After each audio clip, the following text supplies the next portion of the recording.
नमस्कार जोहार, मैं राजू और आप देख रहे हैं 24 झारखंड न्यूज। चलिए जानते हैं झारखंड की सुबह से लेकर शाम तक की तमाम बड़ी खबरों को। देवघर के दो लड़कों की गिरिडीह के उसरी वाटरफॉल में नहाने के दौरान मौत। देवघर के दो युवक की गिरिडीह के उसरी वाटर में नहाने के दौरान मौत हो गई। इनकी पहचान पवन कुमार और दीपक कुमार के रूप में हुई है। बताया जा रहा है कि नहाने के दौरान दोनों गहरे पानी में चले गए और बाहर नहीं निकल पाए। घटना के बाद काफी संख्या में आसपास के लोगों की भीड़ जमा हो गई। घटना की जानकारी मिलने के बाद मुसफ्फिल थाना प्रभारी श्याम किशोर महतो पूरी टीम के साथ मौके पर पहुंचे और ग्रामीणों और गोताखोरों के सहयोग से दोनों युवक के शव को फॉल से बाहर निकालकर सदर अस्पताल पहुंचाया। घटना को लेकर बताया जा रहा है कि गिरिडीह से कुछ लोग उसरी वाटरफॉल घूमने आए थे। इन्हीं के साथ पवन और दीपक भी आए थे। बताया कि पवन कुमार गुप्ता की उम्र 19 वर्ष थी, वह 12वीं कक्षा में पढ़ता था। दीपक कुमार वर्मा वह भी 12वीं का छात्र था। बताया गया कि देवघर के राम मंदिर झोसा गाड़ी से 9 लोग घूमने के लिए उसरी फॉल आए थे। सुबह 10 बजे सभी यहां पहुंचे थे। इसके बाद पवन और दीपक नहाने के लिए फॉल में उतरे, जहां दोनों गहरे पानी में चले गए और डूब गए। मामले को लेकर मुसफ्फिल थाना प्रभारी श्याम किशोर महतो पूरी टीम के साथ मौके पर पहुंचे और ग्रामीणों और गोताखोरों के सहयोग से दोनों युवक के शव को फॉल से बाहर निकालकर सदर अस्पताल पहुंचाया, जहां डॉक्टरों ने दोनों को मृत घोषित कर दिया। वहीं पुलिस ने मृतक के परिजनों की इसकी जानकारी दे दी है। हजारीबाग में जमीन विवाद को लेकर दो पक्षों में हुई जमकर मारपीट, कई लोग घायल। हजारीबाग जिले के कटकम सांडी थाना क्षेत्र मन्नार गांव में जमीन विवाद को लेकर हुई मारपीट में कई लोग घायल हो गए हैं। घायलों का इलाज शेख भिखारी मेडिकल कॉलेज अस्पताल में चल रहा। कई घायलों ने भी थाने में आवेदन देकर न्याय की गुहार लगाई है। जानकारी देते हुए घायल अंगीरा देवी ने बताया कि उन्हें सरकारी पट्टा से जमीन मिली थी, जिस पर गांव के कुछ लोगों ने कब्जा करने का प्रयास किया। उन्होंने इसकी सूचना थाने में दी और अंचल कार्यालय से भी इस मामले में न्याय की गुहार लगाई। उन्होंने बताया कि गांव के कुछ लोग उनकी जमीन पर जबरन कब्जा कर रहे थे। रोकने पर वे लाठी डंडे लेकर घर में घुस गए और महिलाओं व बच्चों पर भी हमला कर दिया, जिसमें कई लोग घायल हो गए और इनका इलाज शेख भिखारी मेडिकल कॉलेज अस्पताल में चल रहा। मन्नार ग्राम प्रधान जयप्रकाश केसरी ने बताया कि दोनों पक्षों के बीच जमीन विवाद है। इसी बात को लेकर यह झगड़ा हुआ है। थाना व सर्किल को भी सूचना दी गई। 1 वर्ष पूर्व जमीन की मापी कराई गई थी, लेकिन माप सही नहीं होने के कारण यह स्थिति उत्पन्न हुई है। मारपीट में दोनों पक्षों के लोग घायल हो गए हैं। चक्रवात में तब्दील हुआ रेमल, भारी वर्षा की चेतावनी। बंगाल की खाड़ी में बना गहरा दबाव रेमल चक्रवात में तब्दील हो चुका है। इसका असर पश्चिम बंगाल और उसके पड़ोसी राज्यों पर भी पड़ेगा। झारखंड में भी रेमल का असर देखने को मिलेगा। हालांकि मौसम वैज्ञानिकों का कहना है कि पूरे झारखंड में इसका असर नहीं रहेगा। रेमल का असर झारखंड के उन इलाकों में दिखेगा जो पश्चिम बंगाल से सटे हैं। संथाल परगना और कोल्हन में इसका असर सबसे ज़्यादा देखने को मिलेगा।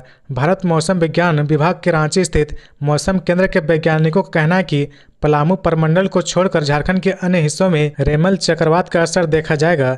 मौसम वैज्ञानिकों के मुताबिक रविवार को कोल्हन प्रमंडल के पूर्वी सिंहभूम, पश्चिमी सिंहभूम, सरायकेला खरसावां जिलों के अलावा राजधानी रांची, उससे सटे खूंटी, रामगढ़, बोकारो और धनबाद में कहीं कहीं 40 से 50 किलोमीटर प्रति घंटे की रफ्तार से हवाएं चल सकती है। इसके बाद सोमवार और मंगलवार यानी 27 और 28 मई को गढ़वा, पलामू, चतरा, लातेहार को छोड़ अन्य जिलों में कहीं कहीं 30 से 40 किलोमीटर प्रति घंटे की रफ्तार से हवाएं चल सकती है। बता दें कि चक्रवात में तब्दील हो चुके रेमल के रविवार की आधी रात को 110 से 120 किलोमीटर प्रति घंटे से 135 किलोमीटर प्रति घंटे की रफ्तार से पश्चिम बंगाल के सागर द्वीप तथा बांग्लादेश के केपुपारा के बीच समुद्री तटों से टकराने की आशंका है। बरियातू में शॉपिंग मॉल के गार्ड की मौत, परिजनों ने लगाया हत्या का आरोप। रांची के बरियातू में शॉपिंग मॉल के गार्ड की मौत की खबर मिल रही है। परिजनों ने गार्ड की हत्या का आरोप लगाया है। खबर लिखे जाने तक घटनास्थल के आसपास भीड़ जमा हो गई है और अफरा तफरी का माहौल है। मिली खबर के मुताबिक रांची के बरियातू में भी मार्ट के गार्ड की मौत हुई है। मिली खबर के मुताबिक मौके पर पुलिस पहुंच चुकी है और शव को पोस्टमार्टम के लिए भेज दिया गया है। खबरों में आगे बढ़ने से पहले अगर अभी तक आपने इस चैनल को सब्सक्राइब नहीं किया तो प्लीज सब्सक्राइब कर ले, जिससे झारखंड की हर छोटी सी बड़ी खबर की अपडेट आप तक पहुंचता रहे। मंत्री आलमगीर आलम की रिमांड का आखिरी दिन, जांच में सहयोग नहीं कर रहे मंत्री। झारखंड सरकार के ग्रामीण विकास मंत्री आलमगीर आलम को ईडी ने 15 मई को गिरफ्तार किया था। तब से वह ईडी की रिमांड पर है। उनसे लगातार पूछताछ की जा रही, लेकिन खबर है कि मंत्री जांच में सहयोग नहीं कर रहे। झारखंड सरकार के ग्रामीण विकास मंत्री आलमगीर आलम को सोमवार सुबह 5 दिनों की रिमांड अवधि खत्म होने के बाद विशेष ईडी कोर्ट में पेश किया जाएगा। सूत्रों का कहना है कि मंत्री आलमगीर आलम जांच में सहयोग नहीं कर रहे। एजेंसी कोर्ट से उसकी रिमांड की मांग कर सकती है। मिली जानकारी के मुताबिक ईडी के अधिकारी पिछले 10 दिनों से मंत्री आलमगीर आलम से लगातार पूछताछ कर रहे। मंत्री आलमगीर आलम के समक्ष कई दस्तावेज भी रखे गए हैं, जिससे टेंडर घोटाले में उनकी भूमिका पूरी तरह स्पष्ट हो गई है। दस्तावेजों के आधार पर ही मंत्री से पूछताछ की जा रही। गौरतलब है कि टेंडर घोटाले में पूछताछ के बाद 15 मई को शाम आलमगीर आलम को गिरफ्तार किया गया था। गिरफ्तारी के बाद ईडी ने जांच में खुलासा किया था कि 6, 7 और 8 मई को छापेमारी के दौरान कुल 37.5 करोड़ रुपए मिले थे, जिसमें से 32.20 करोड़ रुपए संजीव लाल के नौकर जहांगीर के पास से मिले थे। ईडी ने कोर्ट को बताया कि पूरा ग्रामीण विकास विभाग इस साठगांठ का हिस्सा है। विभाग में निचले से लेकर उच्च पदस्थ अधिकारी तक को कॉन्ट्रैक्ट मैनेजमेंट से फायदा हुआ है। ईडी ने कोर्ट को बताया कि अब तक की जांच में कई ऐसे तथ्य मिले हैं जिनसे इस बात की पुष्टि हुई है कि जिस व्यक्ति ने ठेकों में बड़ी भूमिका निभाई है उसे कमीशन में उतना हिस्सा मिला। ईडी के मुताबिक आलमगीर आलम पूरे मनी लॉन्ड्रिंग में सबसे अहम और मुख्य कड़ी साबित हुए हैं। पोलिंग बूथ जा रहे थे दंपति, रास्ते में हुई पत्नी की मौत, 100 घर पहुंचाकर पति ने डाला वोट। शनिवार को रांची में लोकसभा चुनाव के लिए वोटिंग हो रही थी। इस दौरान लोकतंत्र के प्रति समर्पण की मिसाल देने को मिली। शहर के पुंदाग स्थित फातिमा नगर निवासी सफीफ अहमद और उनकी पत्नी शाहीना परवीन ज्ञान सिद्धू विद्या मंदिर स्थित बूथ संख्या 208 पर मतदान करने जा रहे थे। इसी दौरान रास्ते में ही सफीफ अहमद की पत्नी शाहीना परवीन गिर गई और उसकी मौत हो गई। अचानक हुए इस हादसे में सफीफ अहमद घबरा गए, लेकिन उन्होंने हौसला नहीं खोया। अपनी पत्नी के शव को पहले घर पहुंचाए और वह अपने परिजनों को पूरी जानकारी दी। इसके बाद वह मतदान केंद्र गए और अपना वोट डाला। इस घटना की जानकारी कांग्रेस प्रत्याशी यशस्वनी शाह को मिली। इसके बाद वह फातिमा नगर जाकर सफीफ अहमद और उसके परिजनों से मिली एवं शोक जताया। यशस्वनी शाह ने कहा कि यह लोकतंत्र के महापर्व के प्रति समर्पण की मिसाल है। अहमद ने लोकतंत्र में चुनाव के महत्व को अहमियत देते हुए पहले मतदान करने का निर्णय लिया। यह अत्यंत सराहनीय है। नक्सलियों ने बाप बेटे की गोली मारकर की हत्या, चतरा में साथी को गिरफ्तार करवाने से नाराज थे नक्सली। चतरा में लोकसभा चुनाव समाप्त होते ही प्रतिबंधित टीएसपीसी नक्सली ने बड़ी घटना को अंजाम दिया है। उग्रवादियों के खिलाफ मोर्चा खोलने वाले पिता पुत्र की हत्या कर पुलिस को खुली चुनौती दी गई है। पुलिस का साथ देने की कीमत पंकज बिरहर और उसके पिता को जान देकर चुकानी पड़ी। घटना कुंदा थाना क्षेत्र के घोर नक्सल प्रभावित हिंदिया कला गांव की है। मिली जानकारी के मुताबिक अपने दस्ते के साथ पहुंचे हथियारबंद नक्सलियों ने हिंदिया कला गांव पहुंचकर पहले पिता पुत्र को अपने कब्जे में लिया, फिर दोनों की जमकर पिटाई की। इसके बाद गोली मारकर बाप बेटे को मार डाला। नक्सलियों की इस वारदात के बाद इलाके में सनसनी मच गई है। वहां रहने वाले ग्रामीण दहशत में हैं। मिली जानकारी के मुताबिक दोनों मृतक बिरहोर जाति के थे। घटना के करीब 12 घंटे बाद भी पुलिस घटनास्थल पर नहीं पहुंची। पुलिस स्थानीय चौकीदार और ग्रामीण की मदद से शव को पोस्टमार्टम के लिए भेज दिया। सीट नहीं लेने पर कोच अटेंडेंट ने यात्रियों को स्टेशन पर दौड़ा कर पीटा। कोडरमा रेलवे स्टेशन पर खड़ी सिरपा एक्सप्रेस में शनिवार की रात कोच अटेंडेंट की गुंडागर्दी देखने को मिली। स्टेशन पर 6 से 7 की संख्या में कोच अटेंडेंट ने गया से ट्रेन में सवार हुए 2 यात्रियों की खूब पिटाई की। बताया जा रहा है कि गया से पंकज कुमार और सुमन कुमार जनरल टिकट लेकर ट्रेन में सवार हुए थे। दोनों ने टीटीई से कहा कि एसी कोच में उनका सीट कंफर्म कर दे। टीटीआई ने सीट नहीं देने की बात कही। तभी कोच अटेंडेंट दोनों यात्रियों के पास आए और उन्हें कंफर्म सीट देने की बात कही।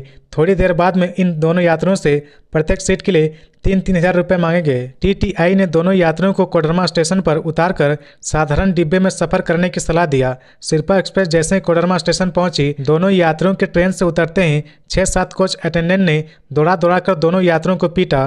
ट्रेन खुलने के बाद कोच अटेंडेंट दोनों यात्रियों को कभी भी सिरपा एक्सप्रेस में सफर नहीं करने की धमकी भी दी। सिरपा एक्सप्रेस की रवाना होने के बाद इन दोनों यात्रियों ने कोडरमा जीआरपी में शिकायत की। इसके बाद जीआरपी ने गोमो जंक्शन पर ट्रेन के पहुंचने के बाद 5 कोच अटेंडेंट को गिरफ्तार कर धनबाद जेल भेज दिया। मारपीट की यह तस्वीर स्टेशन के प्लेटफॉर्म पर बैठे एक यात्री ने रिकॉर्ड की और इसके आधार पर ही जीआरपी ने एक्शन लिया।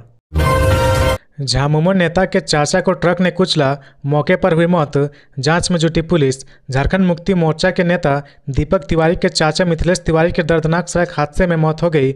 मिथिलेश तिवारी रविवार की सुबह मंदिर में दर्शन करने निकले थे और सड़क हादसे का शिकार हो गए। मिथिलेश तिवारी मेदिनीनगर टाउन थाना क्षेत्र के छेछानी के रहने वाले थे। रविवार की सुबह मिथिलेश तिवारी अपने घर से स्कूटर से मंदिर में दर्शन करने के लिए निकले थे, जहां मेदिनीनगर टाउन थाना क्षेत्र के कचहरी चौक के पास ट्रक ने उन्हें कुचल दिया। ट्रक उनके सिर के ऊपर से गुजर गया। इस घटना में उसकी मौके पर ही मौत हो गई। घटना के बाद बड़ी संख्या में लोग जमा हो गए और पुलिस भी मौके पर पहुंच गई। सिर कुचला होने के कारण काफी देर बाद शव की पहचान नहीं हो सकी। घटना की जानकारी मिलने के बाद पुलिस मौके पर पहुंची और ट्रक को कब्जे में ले लिया। ट्रक का ड्राइवर और अन्य स्टाफ फरार हो गए। पुलिस ने शव को अपने कब्जे में लेकर पोस्टमार्टम के लिए मेदिनी राय मेडिकल कॉलेज एंड अस्पताल भेज दिया। सूचना मिलने के बाद बड़ी संख्या में परिजन और शुभचिंतक मौके पर पहुंच गए। झामुमो नेता दीपक तिवारी ने बताया कि उनके चाचा रोज सुबह मंदिर में दर्शन के लिए जाते थे। इसी दौरान वह सड़क दुर्घटना के शिकार हो गए। ट्रैफिक प्रभारी रमल अहमद ने बताया कि दुर्घटनाग्रस्त ट्रक को जब्त कर लिया गया है। पुलिस मामले की जांच कर रही है। झारखंड के 4 लोकसभा क्षेत्र में करीब 50,000 जवानों ने कराए शांतिपूर्ण मतदान। नक्सल प्रभावित क्षेत्रों में जमकर वोटिंग का दावा। लोकसभा चुनाव 2024 के छठे चरण में रांची सहित राज्य के 4 लोकसभा क्षेत्र में शांतिपूर्ण मतदान संपन्न होने पर आयोग ने राहत की सांस ली है। मतदान समाप्त होने के बाद शनिवार को देर शाम मुख्य निर्वाचन पदाधिकारी के रवि कुमार और पुलिस नोडल पदाधिकारी AB होमकार ने मीडिया कर्मियों को संबोधित करते हुए शांतिपूर्ण मतदान संपन्न होने का दावा किया। मुख्य निर्वाचन पदाधिकारी के रवि कुमार ने कहा कि मतदान प्रतिशत अंतिम रूप से रविवार को स्ट्रांग रूम में EVM जमा होने के बाद जारी हो सकेगा। उन्होंने कहा कि निर्वाचन के दौरान बहरागोड़ा में एक निर्वाचन कर्मी का अचानक तबीयत खराब हो गई, जिसे जमशेदपुर के TMH में लाया गया। इसके बावजूद उसकी मौत हो गई।